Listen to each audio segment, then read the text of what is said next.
son los gases respiratorios. Eso es la hematosis. Y por otro lado, otra de las funciones que nosotros tenemos que ver es la regulación ácido-base, que la tomo. Algo ya estuve diciendo en muchos momentos, yo dije que el pH era un parámetro importante, que el pH, que no sé qué, que se regula el nivel de los pulmones, y ahora lo vamos a explicar, y tiene que ver con el siguiente tema que tengo que dar, que es regulación ácido-base. Y por otro lado, la regulación hídrica.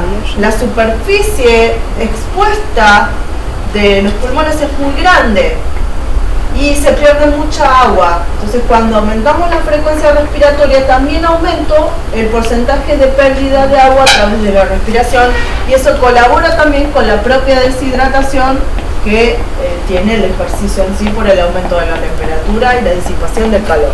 ¿Se entendió? ¿Qué tenemos que entender? ¿Qué ciencia me ayuda a mí a explicar cómo un fluido recorre un tubito de diámetro variable? La hidrodinámica, la física. Es lo mismo que pasaba con el corazón. Yo quiero saber cómo hago para que un fluido atraviese por el efecto de una bomba mecánica una serie de tubos de diámetro variable. Tengo que saber física. Y ya les dije que había conceptos físicos importantes. Por ejemplo, el concepto de presión, que ya lo habíamos visto que era importante en el corazón. La diferencia entre el circuito cardiovascular y el circuito pulmonar es el fluido. Acá yo tengo dos fluidos, dos bombas aspirantes y bombas pulsátiles. Una es el corazón y otro es el diafragma y la cavidad torácica, que ofrecen ese trabajo mecánico para impulsar el aire. Hasta ahí vamos bien. Los dos tienen tubos variables. La diferencia es que en el sistema cardiovascular los tubos son continuos y en el sistema aéreo o en el sistema ventilatorio es unidireccional. El aire entra y sale por el mismo lugar. Esa sería la otra diferencia. Pero la diferencia más sustancial es la constitución del fluido en sí.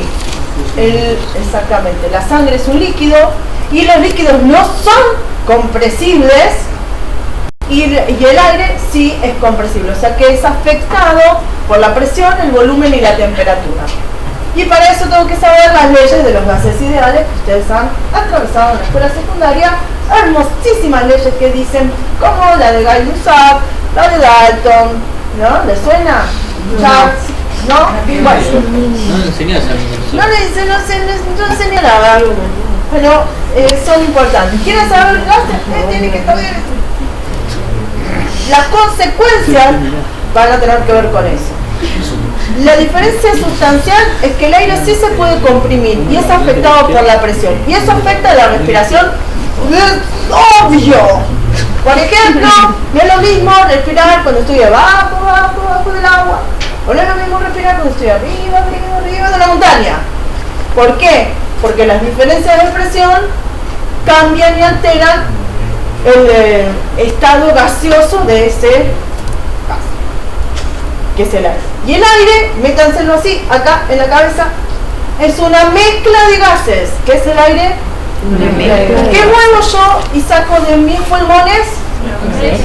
Aire, que es una mezcla de gases. ¿Sí? No me digan nada, no me digan oxígeno, salvo que estés con un tubo de oxígeno, que diga oxígeno, lo cual es muy peligroso. No, yo respiro aire. Otra de las diferencias particulares que tienen, como dije, los líquidos no son compresibles. Es decir, que cuando yo aumento la presión, ¿no?, por las paredes, por ejemplo, las cavidades del corazón, esa fuerza es transferida totalmente al líquido. Y ese líquido contiene esa fuerza y la propaga. Por eso las arterias tenían que tener esas paredes tan gruesas. En cambio, los gases sí se pueden comprimir y variar su volumen. ¿Está bien? En realidad varía a volumen constante, varía la cantidad de moléculas que hay, su densidad cambia más o menos, para que estén. Hay otra diferencia, que es que no todos los gases son solubles en líquidos. Y ahí tengo una diferencia sustancial. El oxígeno es muy poco soluble en líquidos. Solo el 3% del oxígeno viaja disuelto en sangre. ¿Eso qué significa? ¿cómo hago para que el oxígeno se transporte si es muy poco soluble en el plasma? ¿A cuál? A la hemoglobina. Y ahí está el rol trascendental, evolutivamente hablando, de la hemoglobina. Si no hay hemoglobina, no puedo fijar oxígeno en las condiciones suficientes para abastecer mis requerimientos metabólicos. Entonces, para hablar de transporte del oxígeno, yo necesito incorporar en este punto a la hemoglobina, y por eso yo acá dibujé a los glóbulos rojos que están llenos de hemoglobina, porque si no pasa, sería muy poca la cantidad de oxígeno. Pero el oxígeno no es el único gas que hay en el aire. Dije que es una mezcla de gases. ¿Qué otro gas hay mayoritario?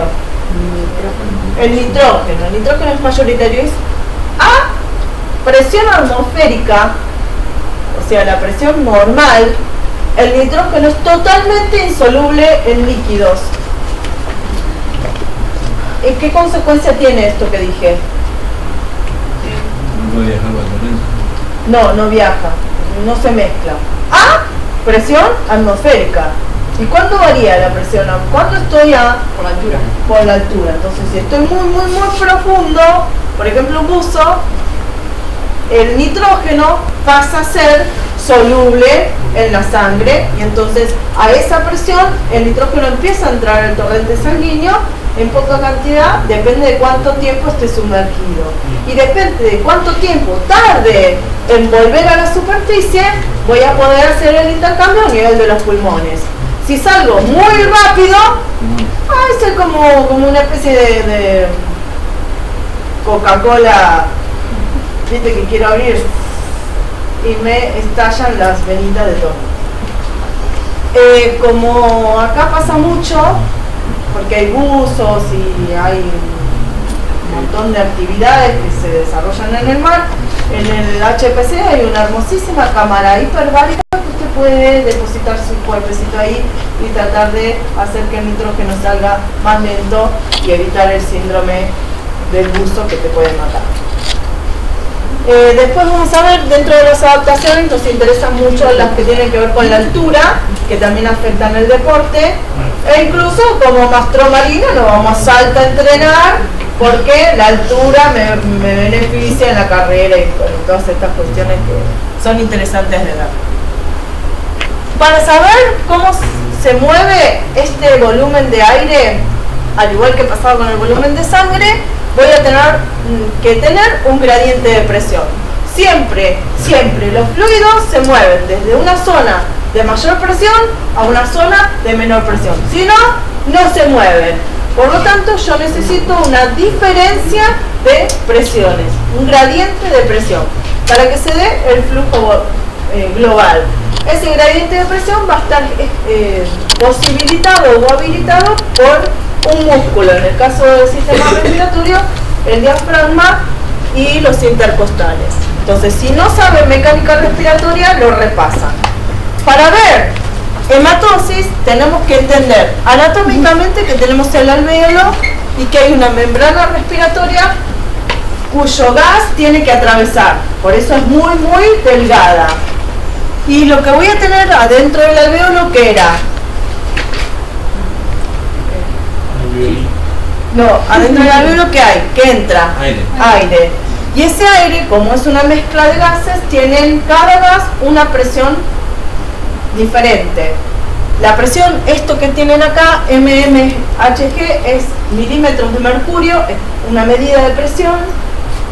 La presión atmosférica es 760 milímetros de mercurio, el 70 y pico % es nitrógeno, el 21% es oxígeno, y en el alvéolo, por lo tanto, la presión parcial de oxígeno es de 100 milímetros de mercurio. Y en el torrente sanguíneo es de 40, entonces 100 y 40, el oxígeno puede pasar hacia la sangre mientras recorre. Si la sangre va por acá, se intercambia hasta que sale a 100 milímetros de mercurio. Se realizó el intercambio hasta que se igualó en ambos lugares. Con el dióxido de carbono pasa lo mismo, está a 46 milímetros de mercurio en la sangre y a 40 milímetros de mercurio en el alvéolo. En realidad en el aire que está acá alrededor nuestro hay unos 3 milímetros de mercurio de dióxido de carbono. Pero como el aire que nosotros respiramos se mezcla con el que está en las vías aéreas, tiene un porcentaje bastante alto de dióxido de carbono el aire alveolar, distinto al aire atmosférico. Y vamos a dejar ahí porque tienen los ojitos así. Eso porque la respiración es incompleta. No, porque el aire que está en los conductos no se intercambia. Entonces cuando vos sacás parte del aire que estás exhalando, queda y ocupa el espacio muerto, no hay intercambio. ¿Eso de primero? Si no, Sí. Ay, qué bien. Profe, ¿y el hidrógeno se elimina con el dióxido de carbono?